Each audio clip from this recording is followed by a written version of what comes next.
Change from Sunday to Monday was not too much and was not too overwhelming. I was just talking to someone about the Sunday scaries. We are going to jump in today and talk about why most leaders handle change wrong. And literally just hopped off a call with somebody where we were talking about how hard change is. Um, Change is not easy or fun for literally anybody. As humans, it is something that we avoid at all costs. Sometimes, even when things are good for us, we will be resistant and we will not want to lean into it because change sucks and change is hard. But as leaders, sometimes we have to implement new things. We have to maybe even try to course correct something that was already in place that wasn't being done the right way. And we have to manage that change on our team and with our staff. And it's just not fun. It's just not the most fun thing. It's not fun for us to do, and it's not fun for people to implement, but we've still got to do it. And a lot of times we plan for this. Maybe we even over plan for this, and we have the right words and we roll it out. And maybe everybody's even nodding and shaking their heads like, yeah, okay, okay. But then you're not seeing that change implemented. You're not seeing the result that you were hoping for. And an uncomfortable truth here is that in allowing this not to get done, or not talking to your team about what they needed to be bought into this change, it was kind of a first sign that you'd already lost them, right?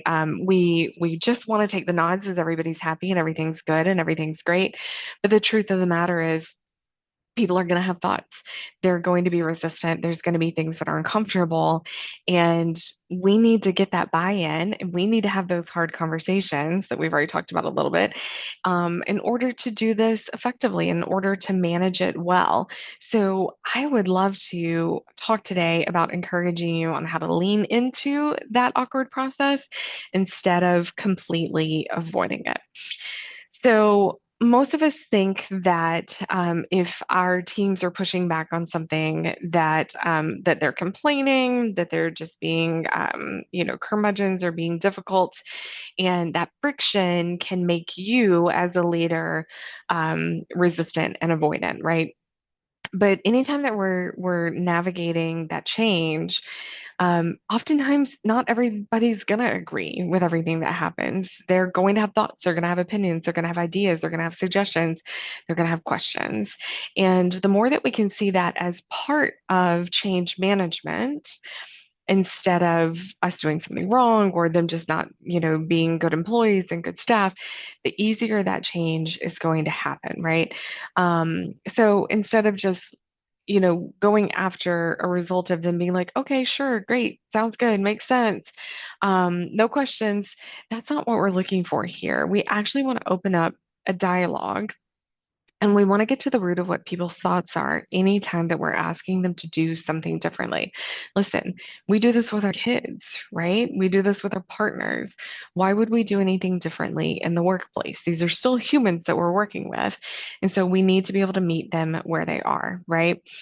So the Harvard Business Review in March 2026, executive coach Jenny Fernandez actually studied why roughly 70% of major transformation efforts fail in the workplace. And it wasn't so much the business itself, and it wasn't even the change itself. It was leaders' inability to read the room, a leader's inability to be able to see their teams and their staff for who they are and what their real concerns and questions are, right?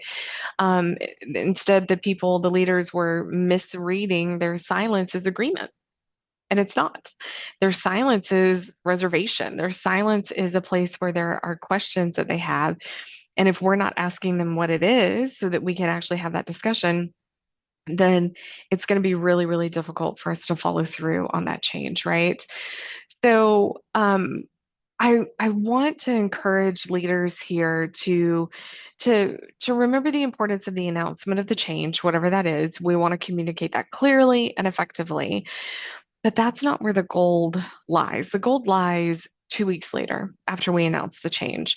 Our leaders get lazy, they stop asking the questions, they stop keeping their ear to the ground on their teams and what they're saying, what they're doing, what they're not doing. And that failure in leadership and not leading well is going to make the difference and be the make or break on whether or not that change gets implemented, right? Whether it's long lasting or whether it's just a quick little thing and everybody has written it off before it even started, right?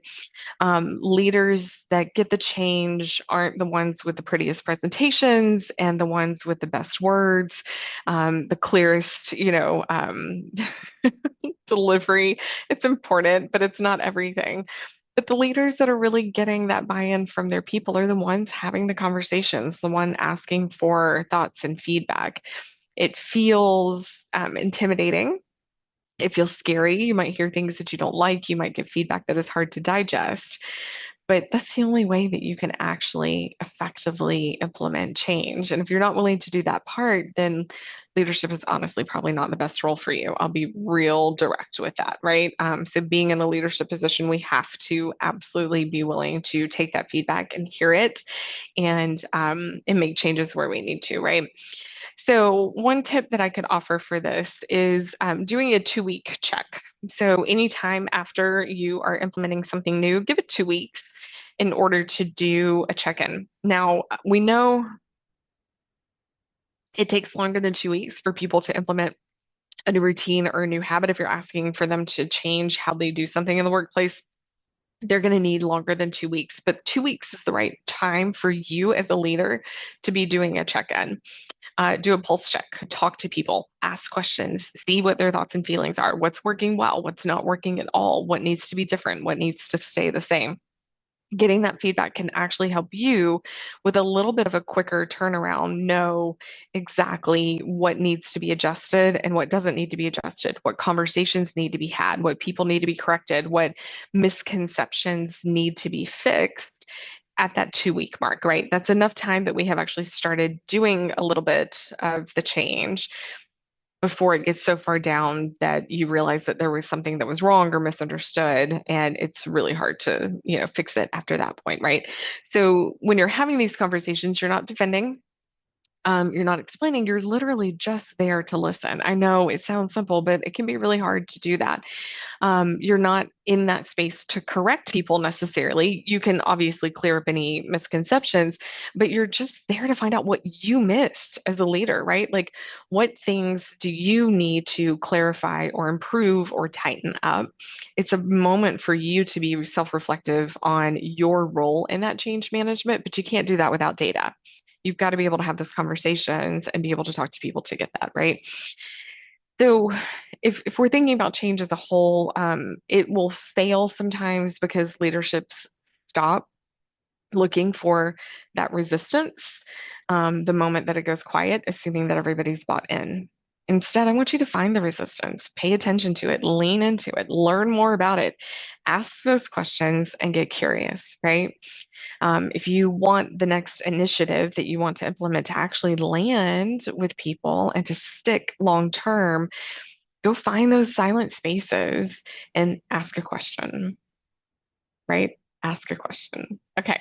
So if you're rolling out change right now and you're not really sure what's happening underneath it, or maybe you're seeing where it's being implemented, but not quite the way you want it to, this is exactly the kind of work I do. So feel free to reach out to me.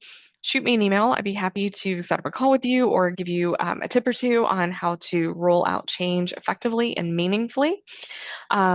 And tomorrow, we're actually going to take this a little bit of a step further and look into how to roll out a change that nobody asked for, but still needed to happen.